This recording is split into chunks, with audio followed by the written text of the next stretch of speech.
takes this incident very seriously and will do what it feels is required for our national security.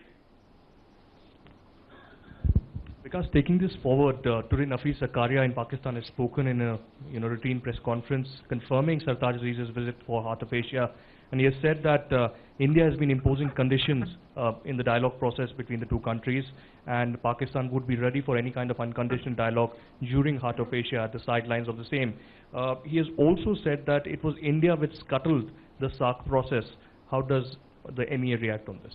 Well, it was not India which scuttled the SAARC process. As you know, all SAARC member countries unanimously wrote to the SAARC chair, which is Nepal, telling them that in the current atmosphere in which one country is fomenting cross-border terrorism, interfering in the internal affairs of other countries, it would not be possible or conducive to hold the SAARC summit.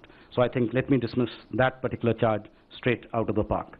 Now, as far as the first part of your question is concerned, as we had informed you yesterday during the curtain raiser for the Heart of Asia Ministerial Conference meeting in Amritsar, that we have not received any request from Pakistan for a bilateral meeting. India has always been open to talks, but obviously it cannot be that talks take place in an atmosphere of continued terrorism. India will never accept continued terrorism as the new normal of the bilateral relationship. Let me make that very clear. Akhilesh.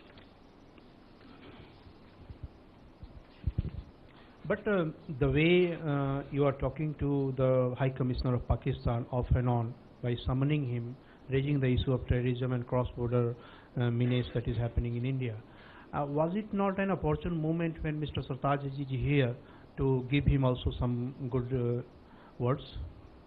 Look, it is one thing for you to have a dialogue, it is another thing to have a dialogue with a particular purpose. As far as we are concerned, the primary reason for the current state of India-Pakistan relations is the continued cross-border terrorism from Pakistan. The sooner Pakistan stops cross-border terrorism, the sooner bilateral relations can come back on track.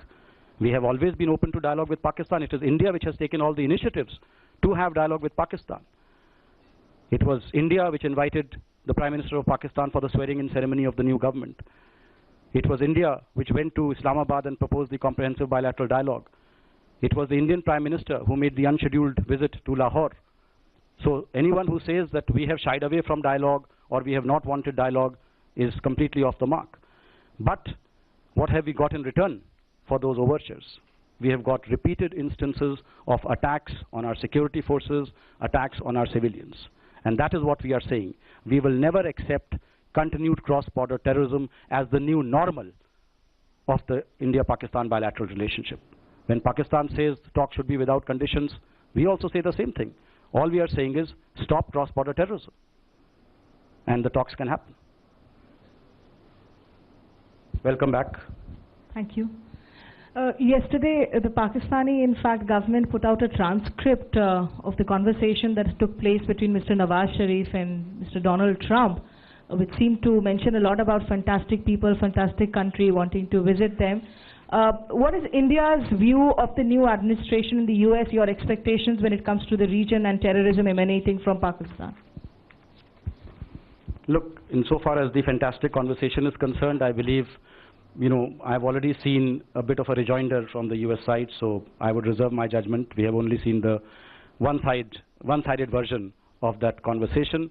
That conversation does talk about, the president-elect willing to resolve outstanding issues of Pakistan. Well, we believe that the most outstanding of the outstanding issues is Pakistan's continued support to cross-border terrorism.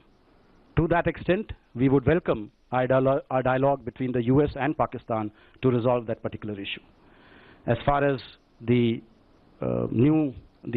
incoming administration's views on various issues is concerned, I do not think it would be appropriate for us to comment on them till the new administration actually takes over. Mukesh.